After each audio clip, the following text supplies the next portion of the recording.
நம பார்வதி பதஜி ஹரஹர மகாதேவா. தென்னாருடைய சிவனே போற்றி, எந்நாட்டவர்க்கும் இறைவா போற்றி. மக்கள் தொலைக்காட்சி நேயர்களுக்கு இனிய காலை வணக்கம். அனைவருக்கும் இனிய தைப்பொங்கல் திருநாள் வாழ்த்துக்கள். சிவபுரம் சிவாகம பாடசாலை என குருநாதருடைய திருவடிகளை வணங்கி மகிழ்ந்து இன்றைய தினம் நாம் சிந்திக்க இருப்பது பொங்கல் திருநாள். பொங்கலை நாம் எதுக்கு கொண்டாடுறோம், ஏன் கொண்டாடணும்? ஒவ்வொரு தேசத்திற்கும் ஒவ்வொரு மாநிலத்திற்கும் ஒரு பண்டிகையை மிக முக்கியமாக கொண்டாடிட்டு இருக்காங்க. அந்த வழியில் நம்ம தமிழர்களுக்கு, தமிழ்நாட்டிற்கு உழவர் திருநாளாம் பொங்கல் திருநாள் தான் நமக்கு மிக முக்கியமான ஒரு பண்டிகை. ஒவ்வொரு மாதத்திலும் நாம் ஒவ்வொரு பண்டிகை ஏதாச்சும் கொண்டாடின்னு தான் இருக்கோம். அந்த வகையில் இந்த பொங்கல் திருநாள் நமக்கு வாழ்வியலோடு சேர்ந்ததான ஒரு பண்டிகை. இதுக்கு மகர சங்கராந்தி அப்படின்னு பேர் உண்டு. இந்த மகர சங்கராந்தி தைப்பொங்கலை தமிழ்நாடு மட்டும் அல்லாமல் இந்தியா முழுவதும் கொண்டாடுறாங்க. ஆனால் அந்த கொண்டாட்டத்திற்கு ஒவ்வொரு மாநிலத்திற்கும் இந்தியா முழுவதும் ஒவ்வொரு பேரில் கொண்டாடின்னு இருக்கோம். நமக்கு மகர சங்கராந்தி, உழவர் திருநாள், பொங்கல் திருநாள் நம்ம கொண்டாடுறோம் இல்லையா? இப்படி இந்திய தேசம் முழுவதும் ஒவ்வொரு இதில் கொண்டாடுறாங்க. இப்போ பஞ்சாப், தமிழ்நாடு, குஜராத், மகாராஷ்டிரா எல்லா தேசத்துலேயுமே எல்லா மாநிலத்துலேயுமே கொண்டாடின்னு இருக்காங்க. அதில் கர்நாடகாவில் என்ன பேருன்னு பார்த்தீங்கன்னா மகர சங்கராந்தி. நம்ம மகர சங்கராந்திங்கிறோம். அதாவது மகர சங்கராந்தினா என்னென்னு கேட்டாக்கா, சூரியன் தனுசத்திலிருந்து மகர ராசிக்கு பிரவேசம் அடைகிறது தான் மகர சங்கராந்தி. தனுர் மாதம்னு பேர் மார்கழி மாதத்துக்கு, தை மாதத்துக்கு மகர மாதம்னு பேர். அப்படி சூரியன் மார்கழி மாதம் முழுவதும் தனுர் ராசியில் இருந்து மகர ராசிக்கு பிரவேசம் அடைகிறது. மகர ராசிக்கு அவர் போகிறதுனால அதுக்கு மகர சங்கராந்தி அப்படின்னு பேர். அதை இந்தியா முழுவதும் கொண்டாடுறாங்க. அதில் கர்நாடகாவில் மகர சங்கராந்திங்கிற ஒரு பேரில் ஒரே ஒரு நாள் கொண்டாடுறாங்க. ஆந்திராவிலையும் அதே பேரில் கொண்டாடுறாங்க. மகாராஷ்டிராவில் மகர சங்கராந்தி பேர்லேயே அவங்க கொண்டாடின்னு இருக்காங்க. அங்கே மகாராஷ்டிராவில் அன்றைக்கி கருப்பு நிறை உடை, அதாவது ஒரு கருப்பு பிளாக் ட்ரெஸ் போட்டு கொண்டாடணும் அப்படிங்கிறது அவங்களுடைய பண்பாடு. எள் கலந்த வெல்லம், அதெல்லாம் கலந்து எள் வெல்லம் இதெல்லாம் கலந்து அங்கே நைவேத்தி பண்ணுறாங்க மகாராஷ்டிராவில் சுவாமிக்கு. ஒடிசாவில் சத்தீஸ்கரில் இதே மாதிரி ஒரு நாள் கொண்டாட்டத்தோடு கொண்டாடுறாங்க. உத்தரப்பிரதேஷ், பீகார், மத்திய பிரதேசத்தில் இந்த கும்பமேளாக்கெல்லாம் துவங்குற ஒரு நாள். கும்பமேளாக்கெல்லாம் நடக்கும் அந்த நாட்டு சைடில், கும்பமேளா அப்படின்னு சொல்லுவோம். அதெல்லாம் துவங்குகின்ற ஒரு நாளாக அங்கே கொண்டாடுறாங்க. அசாம் மாநிலத்தில் போக்லா பஹு அப்படின்னு ஒரு பேரில் இந்த பண்டிகையை கொண்டாடின்னு இருக்காங்க. குஜராத்தில் உத்தராயணி அப்படிங்கிற பேரில் கொண்டாடுறாங்க. இமாச்சல பிரதேசத்தில் மகாசாச்சா அப்படிங்கிற ஒரு பேரில் கொண்டாடுறாங்க. உத்தரகாண்டில் உத்தராயினி அப்படிங்கிற பேரில் கொண்டாடுறாங்க. நமக்கு மகர சங்கராந்தி உத்தராயண புண்ணிய காலம்னு நமக்கு பேர். இந்த நம்ம தமிழ்நாட்டில் மகர சங்கராந்தி தமிழர் திருநாள், உழவர் திருநாள்ங்கிற பேர் நமக்கு. உத்தராயணம்னா என்ன, தட்சிணாயணம் என்னன்னு கேட்டாக்கா, உத்தராயண புண்ணிய காலம்னா தை மாதத்துலேருந்து ஆரம்பித்து தை, மாசி, பங்குனி, சித்திரை, வைகாசி, ஆனி இந்த 6 மாதமும் உத்தராயணம்னு பேர். ஆடி, ஆவணி, புரட்டாசி, ஐப்பசி, கார்த்திகை, மார்கழி 6 மாதம் வரைய தட்சிணாயனும் பேர். சூரியன் வடக்கிலிருந்து தெற்காகவும் தெற்கிலிருந்து வடக்காகவும் நகர்ற நாள் தான் இந்த உத்தராயண புண்ணிய காலம். இந்த தை மாதத்திலிருந்து பகல் பொழுது அதிகமாக இருக்கும், பகல் ஜாஸ்தியாக இருக்கும். அதை ஏன் தை 1க்கு நம்ம கொண்டாடுறோம் அப்படின்னா, நமக்கு அறுவடை நாள், அறுவடை துவங்குகின்ற நாள்லாம் தை தான். மற்ற பண்டிகையை விட ஏன் இதற்கு உயர்வு அப்படின்னா, விவசாயிகளுடைய தினம், சூரியனையும் சந்திரனையும் வழிபடக்கூடியது. அது பிரதானமாக இருக்கக்கூடியது சூரிய வழிபாடு. விவசாயிகள் நம் நாட்டின் ஒரு முதுகெலும்பு. விவசாயிகள் இல்லாமல் நம்மளால் எதுவுமே செய்ய முடியாது. எல்லா பண்டிகைக்கும் ஒவ்வொரு காரணங்கள், ஒரு கதைகள், ஒரு புராணங்கள், ஒரு வரலாறு இருக்கிற மாதிரி இந்த பொங்கல் பண்டிகைக்கும் சங்க காலத்திலிருந்தே சங்க இலக்கிய பாடலில் கூட பொங்கலை பற்றி நிறைய பதிவு பண்ணியிருக்காங்க. நம்ம சர்தார் வல்லபாய் பட்டேல் வெளிநாடு ஒரு நட போகும்பொழுது உங்களுடைய கல்ச்சர் என்னென்னு கேட்டிருக்காங்க. கல்ச்சர்னால் கலாச்சாரம், உங்களுடைய கலாச்சாரம் என்ன, பண்பாடு என்னென்னு இங்கிலீஷில் கல்ச்சர்னு கேட்கும்பொழுது எங்களுடைய கல்ச்சர் வந்து அக்ரிகல்ச்சர் அப்படின்னு இருக்கார். வேளாண்மை, விவசாயங்கிறது தான் நம்மளுடைய பாரத தேசத்துக்கு பொதுவாகவே உலகம் முழுவதும், அதில் நம்மளுடைய இந்தியாவுக்கு பாரத தேசத்துக்கு வேளாண்மை விவசாயம்தான் மிகப்பெரிய முதுகெலும்பு. முதல் நாள் சூரிய வழிபாடு செய்து பொங்கல் வைத்து சூரியனுக்கு நன்றி செலுத்தி சூரிய நமஸ்காரம் பண்ணிக்கிறோம். இரண்டாவது நாள் மாட்டுப்பொங்கல். நாம் வளர்க்கக்கூடிய மாடுகள், ஜீவராசிகள் எல்லாருக்கும் மரியாதை செய்து அவங்களுக்கு கிராமத்தில் பார்த்திங்கன்னா அந்த மாட்டுக்கு கொம்புக்கு பெயிண்ட்லாம் அடிப்பாங்க, புது பெயிண்ட்லாம் அடித்து அப்படி நம்ம கூடயே நம்ம வாயிலோடையே சேர்ந்துருக்கக்கூடிய இந்த பசுமாடு, காளை மாடுக்கெல்லாம் மரியாதை செய்து நன்றி செலுத்தி மாட்டு பொங்கல் எடுத்து அந்த மாடுகள்லாம் ஓட்டி ஜல்லிக்கட்டு அதெல்லாம் ஒரு வீரச்செயல்கள்லாம் செய்து சந்தோஷப்படுத்தி இரண்டாம் நாள் மாட்டு பொங்கலாக கொண்டாடுறது. மூன்றாவது நாள் காணும் பொங்கல்னு பேர். காணும் பொங்கல்னால் அன்றைக்கி பார்த்திங்கன்னா எல்லோரும் கிராமத்தில் அப்போல்லாம் எப்படின்னா அந்த வண்டி கட்டிட்டு ஊராக போயிட்டு குடும்பமாக சந்தோஷமாக சேர்ந்து உணவெல்லாம் சேர்ந்து சமைச்சு சாப்பிட்டு சந்தோஷமாக இருக்கிற நாள். இன்றைக்கி காணும் பொங்கலாக நாம் கடற்கரைக்கு போகிறது, சந்தோஷமாக இருக்கிறது, நண்பர்கள், ஃப்ரெண்ட்ஸு, சொந்தக்காரங்க, ரிலேட்டிவ் இவங்களெல்லாம் போய் சந்தோஷமாக இருக்கிறது காணும் பொங்கல். இப்படி நமக்கு உழவர் திருநாளாக, தமிழர் பண்டிகையாக, மிகவும் வேளாண்மைக்கு உயிர் கொடுத்து விவசாயிகளுக்காக செய்யக்கூடிய ஒரு திருவிழா தான் இந்த பொங்கல் பண்டிகை. ஏன் அதுக்கு அப்படி ஒரு முக்கியத்துவம்னா, விவசாயிங்கிறது வெறும் வார்த்தை மட்டும் கிடையாது. நம்ம சாப்பிட்ற அனைத்து விதமான சாப்பாடு தானியத்தெல்லாம் விளைவிக்கிறது விவசாயிகள் தான். ஒரு நாட்டில் விவசாயி சந்தோஷமாக இருந்தார்னு சொன்னாக்கா அந்த கிராமம் நல்லாயிருக்கும். அந்த கிராமத்தில் எல்லோரும் சந்தோஷமாக இருக்காங்கன்னு சொன்னாக்கா ஒரு நகரம் நல்லாயிருக்கும். அந்த நகரத்தில் எல்லோரும் சந்தோஷமாக இருக்காங்கன்னா ஒரு நாடு நல்லாயிருக்கும். திருவள்ளுவர் வந்து சுழன்றும் ஏர் பின்னது உலகம், அதனால் உழந்தும் உழவே தலை. சுழன்றும் ஏர் பின்னது உலகம், அதனால் உழந்தும் உழவே தலை. இந்த உலகம் வந்து எல்லா தொழில் பின்னாடியும் போயின்னு இருக்கு. இப்போ நம்ம வந்து வேலைக்கு போகிறோம், ஒருத்தர் டிரைவராக இருக்கிறாரு, ஒருத்தர் கோயிலில் பூஜை பண்ணுறாரு, ஒருத்தர் வீடு கட்டுறாரு, இப்படி எல்லாரும் ஒரு தொழிலை பின்னாடியே போயின்னு இருக்கோம். இந்த எல்லா தொழிலும் யார் பின்னாடியா போகுதுன்னு கேட்டாக்கா உழவுங்கிற தொழில் பின்னாடி தான் போயின்னு இருக்கு அப்படிங்கிறார். உழவு செய்து விவசாயம் செய்து அதில் நஷ்டமானாலும் அது சந்தோஷப்படும் அப்படிங்கிறார். நீங்கள் விவசாயெல்லாம் போய் பாருங்கள், அவங்க ஒரு நெல் வைப்பாங்க, ஒரு தானியம் விளைவிப்பாங்க, அதில் நஷ்டம் ஏற்பட்டு போனாலும் சோர்ந்து போக மாட்டாங்க. ஏன் அப்படின்னா நம்மளால் எல்லாரும் சாப்பிட்றாங்க, அப்போ நாம் அந்த விஷயத்தை விடப்படாது. அப்போ விவசாயிகளுக்காக ஒரு விழா அப்படின்னு பார்த்தாக்கா அது பொங்கல் பண்டிகை தான். ஆகவே நாம் எல்லாரும் இந்த பொங்கல் பண்டிகையை ரொம்ப ஒரு சந்தோஷமாக கொண்டாடணும். விவசாயிகளுக்காக, முக்கியமாக அவங்களுக்காக தான். அதில் சூரியன் பிரதானமாக இருக்கார். சூரிய வழிபாடு. சூரியனும் சந்திரனும் இந்த பூமியில் சரியான விகிதத்தில் அந்த குளிர்ச்சியும் வெப்பத்தையும் தரன்னு சொன்னாக்கா எந்த தானியங்களும் விளையாதுங்கிறது சாஸ்திரம். சந்திரனுடைய குளிர்ச்சி பூமியில் படணும்.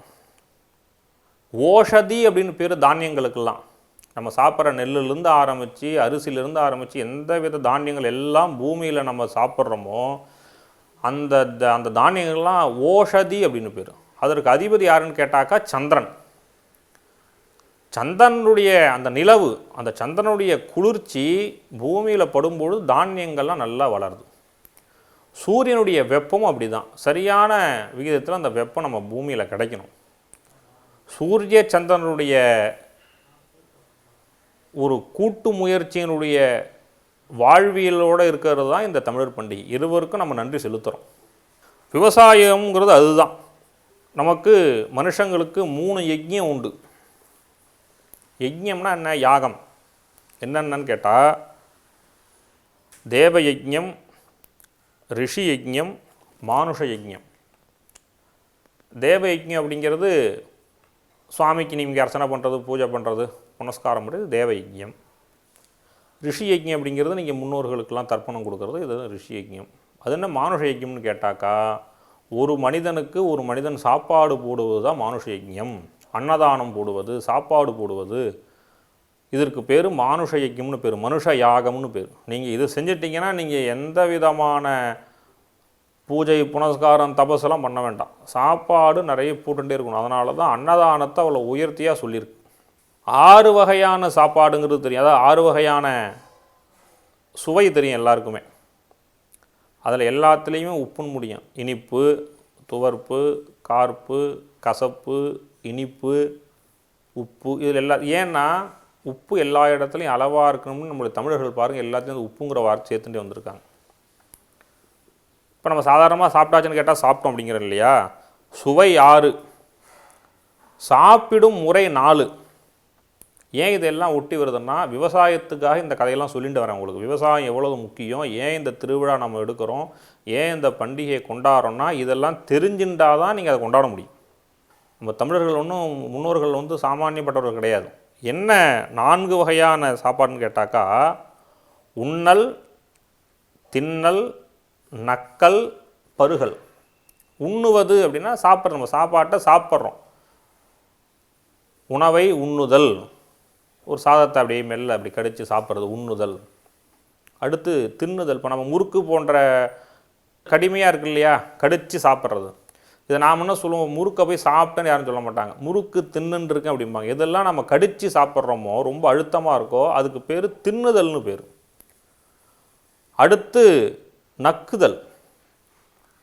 தேன், பாயசம், இந்த மாதிரியான பதார்த்த வகைகள்லாம் நம்ம நக்கி தான் சாப்பிடணும்.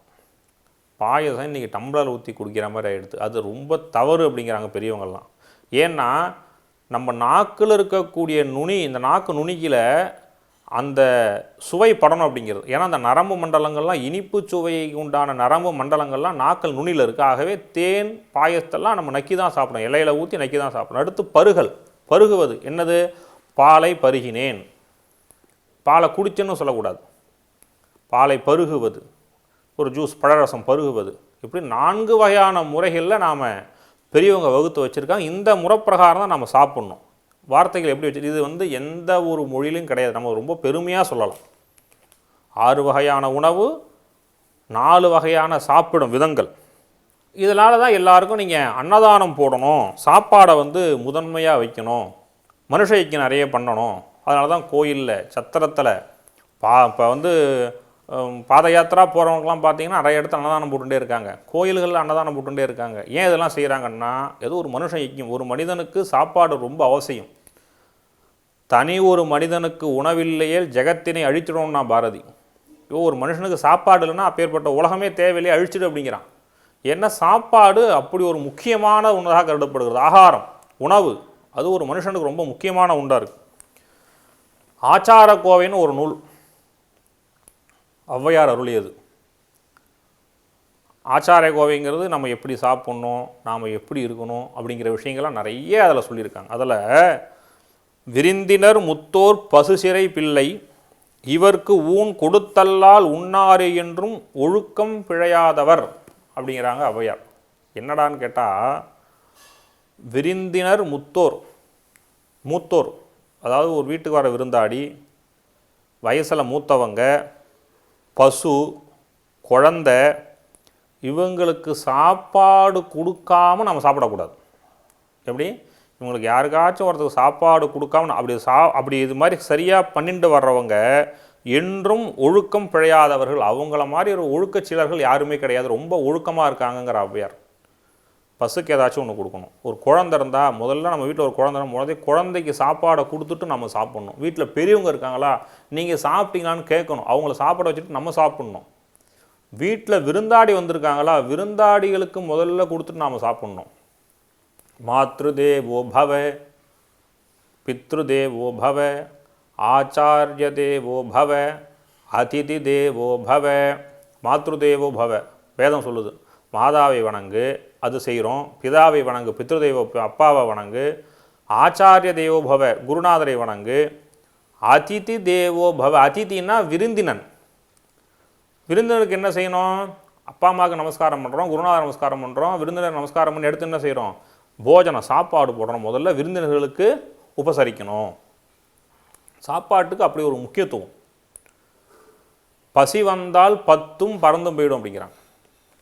பசி வந்துடுதுன்னா ஒரு மனுஷனுக்கு 10ம் பறந்து போயிடும். என்னடா 10னா அதே ஔவையார் சொல்கிறாங்க, மானம் குலம் கல்வி வன்மை அறிவுடைமை தானம் தவம் உயர்ச்சி தாளாண்மை தேனின் கசிவந்த சொல்லியர் மேல் காமுறுதல் 10ம் பசி வந்திட பறந்து போம். மானம், நமக்கு பசின்னு ஒரு விஷயம் வந்துடுதுன்னு வச்சுக்கிறோங்களேன், நம்மளுடைய மானம், நம்ம ஒரு பெரிய ஆள், நான் இப்படி தான் இருப்பேன்லாம் யாரும் பார்க்க மாட்டாங்க. பசி வந்துடுதுன்னா அடுத்த நிமிஷம் சாப்பாடு அவங்களுக்கு வேணும். ஒரு பெரிய கோடீஸ்வரராக இருப்பார், சாப்பாடு எங்கேயுமே கிடைக்காது, ஊருக்கு பயணம் பண்ணி போயின்னு இருக்காருன்னு வச்சுக்கோங்க, சாப்பாடு எங்கேயுமே கிடைக்கல அவருக்கு. ஒரு வயசான பாட்டி ஒரு இடத்துல எல்லாருக்கும் சாப்பாடு கொடுத்துட்டுருக்காங்க, இவர் போய் இறங்கி சாப்பிட்றதான் அச்சப்படுவார். எப்போ அச்சப்படுவார்? இவருக்கு பசி வயிற்றில் இல்லைன்னா இவங்கள்ட்டலாம் போய் சாப்பிட்றதான்னு யோசனை பண்ணிட்டு போயிடுவார். ஆனால் பசி இவருக்கு வந்துடுது, என்ன பண்ணாராம்? அந்த பாட்டிகிட்ட போய் வாங்கி சாப்பிட்டு போயிட்டாராம். மானம் குலம் கல்வி, நீ எவ்வளோ பெரிய குலத்தில் வேணாலும் பிறந்துரு, இந்த மாதிரிலாம் வந்துட்டு தான் நீ சாப்பிட்டு தான் ஆகணும், வேறு உனக்கு வழி கிடையாது அப்படிங்கிறா. கல்வி, நீ எவ்வளோ வேணாலும் படிச்சிரு. அறிவுடைமை, எவ்வளோ அறிவோட வேணா கூட இரு. தானம், நான் 100 பேருக்கு தானம் பண்ணேன் ரைட், ஆனால் இப்போ பசிக்குது, சாப்பாடு வேணுமே. தவம், நீ ஆண்டு ஃபுல்லாக உட்காந்து தவம் பண்ணு, ஆனால் பசின்னு வந்துட்டு என்ன செய்வேன்? உயர்ச்சி தாளாண்மை, நல்லா நமக்கு திடகாத்திரமான உடம்பெல்லாம் இருந்து என்ன பிரயோஜனம்?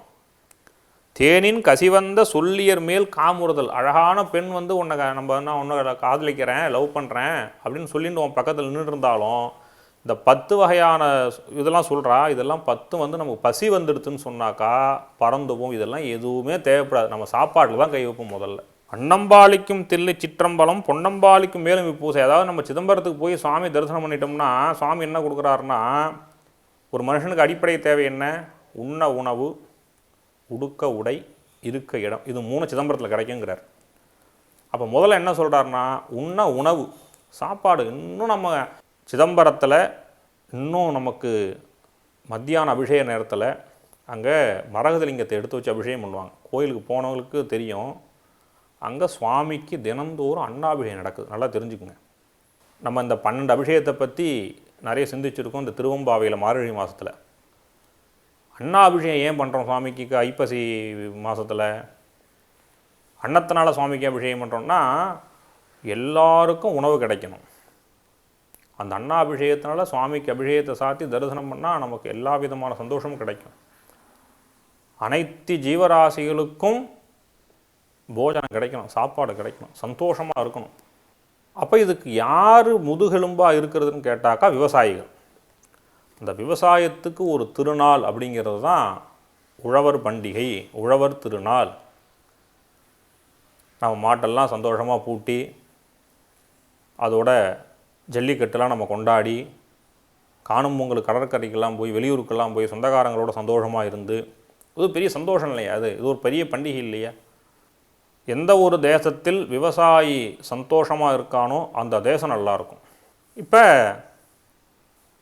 தமிழ் புத்தாண்டு என்னைக்கு அப்படின்னு ஒரு குழப்பம்.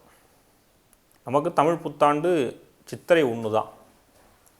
நிலவோடு ஒட்டிய கால சூழ்நிலையை வச்சு நமக்கு வருஷத்தை கொண்டாடுறோம். சூரியனை வைத்து அறுவடை செய்து உத்தராயண புண்ணிய காலம் மகர சங்கராந்தியை கொண்டாடுறோம். சாப்பாடு போடுவதுங்கிறது ரொம்ப எளிமையான விஷயம். நல்லா தெரிஞ்சுக்க. என்னங்க நீங்கள் இப்படி சொல்கிறீங்க, சாப்பாடு போடுற பெரிய கஷ்டம் இல்லை அப்படின்னா, அந்த காலத்தில் நம்ம வீட்டுக்கு விருந்தாடி வராங்கன்னா நம்மள்ட்ட என்ன இருக்கோ அதை சாப்பிடுவாங்க, உரிமையாக இருப்பாங்க. வர்றவங்களை சாப்பிட்டுட்டு போங்கன்னு சொல்லக்கூடாது, சாப்பிடுங்கன்னு சொல்லணும். சரி அவங்க சாப்பிட்றப்பாங்க, என்ன நம்மள்ட்ட இருக்கோ அவங்க வாயை திறந்து என்ன இருக்குன்னா நீங்கள் கேட்க மாட்டாங்க. அதெல்லாம் நம்மளுடைய கலாச்சாரம் பண்பாட்டில் உள்ளடக்கியது. ஒரு காலத்தில் என்ன நம்மள்ட்ட இருக்கோ அதை சாப்பிடுவாங்க. ஆனால் இன்றைக்கி அப்படி கிடையாது. விருந்தாடி ஒருத்தர் வராங்கன்னு சொன்னாக்கா அறுசுவை உணவு செய்ய வேண்டிய ஒரு நிர்பந்தம் நமக்கு இருக்குது. ஆஹா, இவங்க வராங்களே, இவங்களுக்கு எதனா ஒரு வடை பண்ணணும், பாயசம் பண்ணணும், இப்படிலாம் ஒரு சூழ்நிலை ஏற்பட்டு போச்சு. சாப்பாடு போடுறதுங்கிறது ரொம்ப எளிமையான விஷயந்தான். நம்மள்ட்ட என்ன இருக்கோ அதை கொடுத்தா போகிறோம். ஒரு ஊரில் ஒரு சாமியார் ஒருத்தர் இருக்கார். அந்த சாமியார் வரார், ஒவ்வொரு வீட்லேயும் அவங்க சாப்பிட கூப்பிட்றாங்க. அந்த சாமியாருக்கு ஒரு பழக்கம் இருக்குது. ஏன்னா விருந்து போடுறதுங்கிறதுலையும் நம்ம நிதானமாக இருக்கணுங்கிறதுக்காக சொல்லக்கூடிய கதை. ஒரு சாப்பாடு போடுறோம்னா எளிமை தான், அதுலேயும் சில சங்கடங்கள் இருக்குது. நம்ம அதை பெரியவங்களை பார்த்து கற்றுக்கணும். ஒவ்வொரு வீட்லேயும் அவர் சாப்பிட்ணும், ஒவ்வொரு வீட்லேயும் அவர் சாப்பிட கூப்பிட்றாங்க, சாப்பிட போகிறார். அவருக்கு ஒரு சாப்பாட்டில் அவர் என்ன சொல்கிறாருன்னு கேட்டாக்கா, எல்லார்ட்டையும் நான் எல்லார் வீட்டுக்கும் சாப்பிட வரேன், ஆனால் சாப்பாடு போடும்பொழுது சாப்பிட போட ஆரம்பித்தாது நான் சாப்பிட மாட்டேன், அதாவது பேச மாட்டேன், பேசாமல் இருப்பேன். நீங்களாக பார்த்து தான் எனக்கு பரிமாறணும், இலையில் போடுறது நான் எதையும் வீணடிக்க மாட்டேன், இதுதான் என்னுடைய முடிவு, அப்படி உள்ளவங்க வீட்டில் வந்து சாப்பிட்றேன் அப்படிங்கிறார். அதுமாதிரி எல்லார் வீட்லேயும் சாப்பிட்ற ஒரு இளந்தம்பதி, அப்போ தான் அவங்களுக்கு கல்யாணம் ஆகிருக்கு. அவங்களுக்கும் அந்த சாமியாரை கூப்பிட்டு சாப்பாடு போடணும்னு ஒரு ஆசை. இந்த சாமியார்கிட்ட போகிறாங்க, நமஸ்காரம் பண்ணிக்கிறாங்க. நீங்கள் ஒரு நாள் எங்கள் வீட்டுக்கு சாப்பிட வரணும் அப்படிங்கிறாங்க. அந்த சுவாமியார் ஆசீர்வாதம் பண்ணுறாரு. அந்த கண்டிஷன்லாம் சொல்கிறார். அம்மா இங்கே வாம்மா, நான் இலையில் உட்காந்துட்டேன்னா பேச மாட்டேன், இலையில் போடுறது எதையும் நான் வீணடிக்க மாட்டேன், அதுக்கு தகுந்த மாதிரி நீ பரிமாறணும் அப்படிங்கிற. அதை பற்றி ஒன்றும் பிரச்சனை இல்லை சுவாமி, நீங்கள் வாங்க, நான் அதுமாதிரி செஞ்சிடறாங்க. வீட்டுக்கு சாப்பிட போகிறார், உட்கார்றார். உட்காந்த உடனே அந்த அம்மா, அந்த சின்ன பொண்ணு, கல்யாணம் ஆன புது பொண்ணு வந்து பரிமாறுது. வெஞ்சனம்னு பேர், இந்த கூட்டு பொரியலுக்கெல்லாம் அதெல்லாம் போட்டுட்டு சாதத்தை போட்டு சாமியாருக்கு வெங்காயம் முருங்காவை போட்டு ஒரு சாம்பார் வச்சு அந்த முருங்காவோடு எடுத்து சாம்பாரை ஊற்றுது. சாமியார் பார்த்தார், 2 முருங்காய் துண்டு, சரின்னு சாப்பிட்டார். நம்மலாம் முருங்காய் சாப்பிட்டோம்னா சாப்பிட்டுட்டு அந்த கோதை குப்பையில் போடுவோம். சாமியாருடைய கொள்கை என்ன, எதையுமே வீணடிக்க மாட்டார் அப்படின்னு சொல்லிட்டு அந்த 2 முருங்காய் துண்டு தான் அந்த இலையில் இருந்தது. அதை மென்று முழுங்கி அந்த கோதெல்லாம் கூட அவர் வீண் பண்ண மாட்டார் இல்லையா, அந்த மென்று முழுங்கி அந்த 2 கோதையும் உள்ளே சாப்பிட்டுட்டார். முருங்காய் கோதை, 2 துண்டு முருங்காய் கோதை. பொதுவாக நாம் சாப்பிட்டு இருக்கும்போது நாம் ஒரு உணவு அதிகமாக சாப்பிட்டோம்னா பரிமாறவங்க என்ன பண்ணுவாங்க, இது அவருக்கு பிடிச்சிருக்க போட்டுருக்குன்னு அந்த பதார்த்தத்தை எடுத்து மறுபடியும் வைக்கிறதுக்கு வருவாங்க. அந்த பொண்ணும், சின்ன பொண்ணும், கல்யாணம் ஆன சின்ன பொண்ணும் பார்த்துட்டு சாமியாருக்கு வந்து முருங்கானா ரொம்ப பிடிக்கும் போட்டுருக்குன்னு நினச்சிட்டு இருக்கிற எல்லா முருங்காயும் அரிச்சு எடுத்துன்னு வந்து இருக்கிற 10-12 முருங்காய் துண்டு இலையில் போட்டுடுது. சாமியாருக்கு என்ன பண்ணுறதுனே தெரியல. மெல்ல கஷ்டப்பட்டு அந்த 2 முருங்காய் கோதையெல்லாம் கடித்து மெழுங்கினவரால் இந்த 12 துண்டை எப்படி சாப்பிட முடியும்? அவர் அன்னிலிருந்து பேச ஆரம்பிச்சிட்டார். இனிமேல் நான் யார் வீட்டுக்கும் சாப்பிடவும் போல, இந்த விரதத்தையும் விட்டுட்டேன் அப்படின்ட்டார். எதுக்காக இந்த கதைனா, சாப்பாடு போடுவதும் பரிபக்குவமாக செய்யணும். சாப்பாடு போடுறதுக்குனே சில விதிகள் இருக்குது.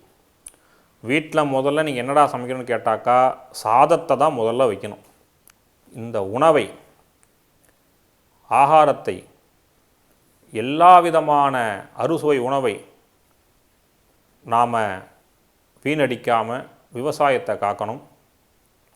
இந்த பொங்கல் வைக்கிறதுங்கிறது முக்கியமானது. ஏன் சொன்னோன்னா, நம்ம தீபாவளி கொண்டாடுறோம், மற்ற பண்டிகை கொண்டாடுறோம்னு பெரிய கால நேரங்கள்லாம் தேவையில்லை, நம்ம சௌகரியத்துக்கு கொண்டாடிக்கிறோம். ஆனால் பொங்கலுக்குன்னு நேரங்கள் இருக்குது.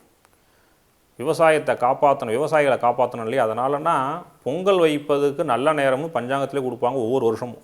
இந்த ஆண்டு பொங்கல் வைக்க நல்ல நேரம் இதுன்னு கேட்டாக்கா, செவ்வாய்க்கிழமையில் வருது. புதன்கிழமை அன்னைக்கு போகி பண்டிகை. அதாவது நம்ம தமிழ்நாட்டில் மட்டும்தான் 4 நாள் கொண்டாட்டம். போகி பண்டிகை, பொங்கல், மாட்டுப்பொங்கல், காணும் பொங்கல்னு. அதில் போகி பண்டிகை முதல் நாள், மறுநாள் செவ்வாய்க்கிழமை நமக்கு தைப்பொங்கல். அன்று 12 மணி முதல் 1 மணி வரை பொங்கல் வைத்து வழிபடுவதற்கு நல்ல நேரம் அப்படின்னு இந்த வருஷம் பஞ்சாங்கத்தில் கொடுத்துருக்காங்க. செவ்வாய்க்கிழமை வரதுனால 9:10 யமகண்டம். ஒரு 10:30 மணிக்கு மேலாக நீங்கள் இந்த எல்லாம் தயார் பண்ணிங்கன்னா 12லேருந்து 1 மணிக்குள்ளாக பொங்கல் வைத்து வழிபட்டு சூரிய பகவானையும் சந்திர பகவானையும் வழிபட்டு விவசாயிகள் சந்தோஷமாக இருக்கணும். மாதம் மும்மாறி அவங்களுக்கு பொழியணும். ஆண்டாள் சொல்கிறா பாருங்கள், தீங்கின்றி நாடெல்லாம் திங்கள் மும்மாறி பொய்துன்னா. அது என்னடா தீங்குன்னா, மழை பெய்யுறது அதிகமாக பெஞ்சிடக்கூடாது, கஷ்டமாக போயிடும். மழை குறைவாக பெஞ்சாலும் கஷ்டமாக போயிடும். அதனால் அவங்களுக்கு தேவையான அளவுக்கு மழை பெய்யணும். பருவநிலை மாற்றங்கள் ஏற்படக்கூடாது. எந்தெந்த காலத்தில் மழை பெய்யணுமோ அந்தந்த காலத்தில் மழை பெய்யணும். எந்தெந்த காலத்தில் தேவையான அளவுக்கு சூரிய வெப்பம் நமக்கு கிடைக்கணுமோ அந்த அளவுக்கு கிடைக்கணும். எல்லா ஜீவராசிகளும் சந்தோஷமாக இருக்கணும். எல்லா ஜீவராசிகளும் பட்டினியோடு பசி பிணி இல்லாமல் எல்லாருக்கும் 3 வேளை ஆகாரம் கிடைக்கணும். நோயற்ற வாழும் குறைவற்ற செல்வமும் உணவே மருந்தாக கிடைக்கணும். நாம் எல்லாருக்கும் எல்லா நேரத்துலையும் சாப்பாடு இல்லைன்னு சொல்லாமல் எல்லாரும் நாம் தான தர்மங்கள் அன்னதானங்கள்லாம் செய்யணும். அப்படிங்கிற விழா தான் இந்த பொங்கல் திருவிழா. ஆகவே பக்தர்கள் மக்கள் அனைவரும் பொங்கல் பண்டிகையை சிறப்பாக கொண்டாடுங்கள். விவசாயத்தை நேசியுங்கள். விவசாயிகளை போற்றுங்கள். அனைவருக்கும் அனைத்து விதமான செல்வங்களும் கிடைக்கணும்னு இந்த பொங்கல் திருநாள் நாங்கள் பிரார்த்தனை பண்ணிக்கிறோம். மீண்டும் அனைவருக்கும் பொங்கல் உழவர் திருநாள் நல்வாழ்த்துக்கள். நம பார்வதி பதஜே. ஹர ஹர மகாதேவா.